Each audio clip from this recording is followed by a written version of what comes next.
Souvent, je me dis que je manque de constance et de répétition. Le souci, c'est que j'aime pas la constance et la répétition.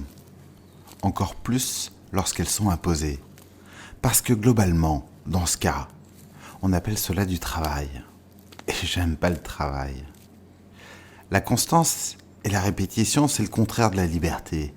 C'est le contraire de la nature. C'est le contraire de notre rythme naturel. Tiens, ça me rappelle ces mots d'Albert Jacquard. Le travail, pour moi, c'est un épisode dans l'histoire de l'humanité, un épisode qui aura duré une dizaine de milliers d'années et qui disparaîtra. Malheureusement, on s'y est un petit peu trop habitué et on a cru que c'était une nécessité. Mais non, le travail n'est pas une nécessité. Dans la nature, c'est un concept qui n'existe pas. La constance et la répétition n'en méritent que quand elles sont choisies et non imposées. L'expert karatéka devra multiplier à l'infini les katas, le nageur devra enchaîner les longueurs. Mais s'il est en accord avec lui-même, il le fera pour lui. La répétition et la constance deviennent alors une vertu, en dehors de toute velléité de gloire, de médailles en toque, de glorioles hébétées.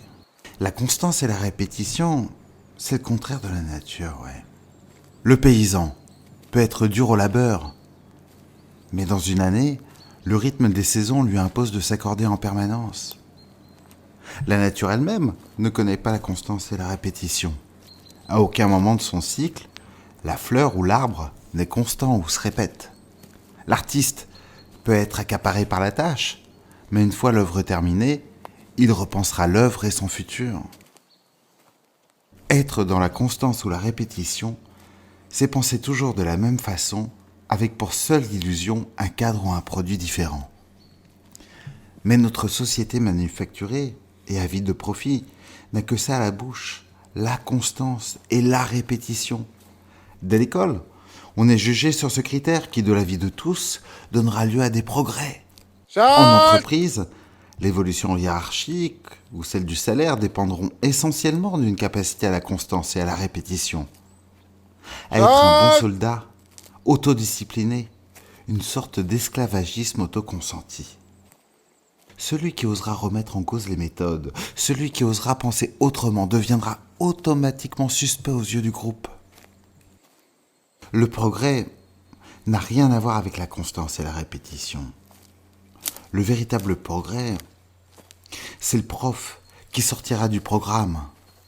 Le progrès, c'est l'élève auquel on inculquera l'esprit rebelle et critique.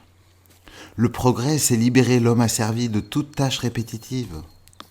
Le progrès serait d'avoir un présentateur télé différent à chaque JT. Le progrès, ça serait d'interdire à tout représentant politique de se représenter.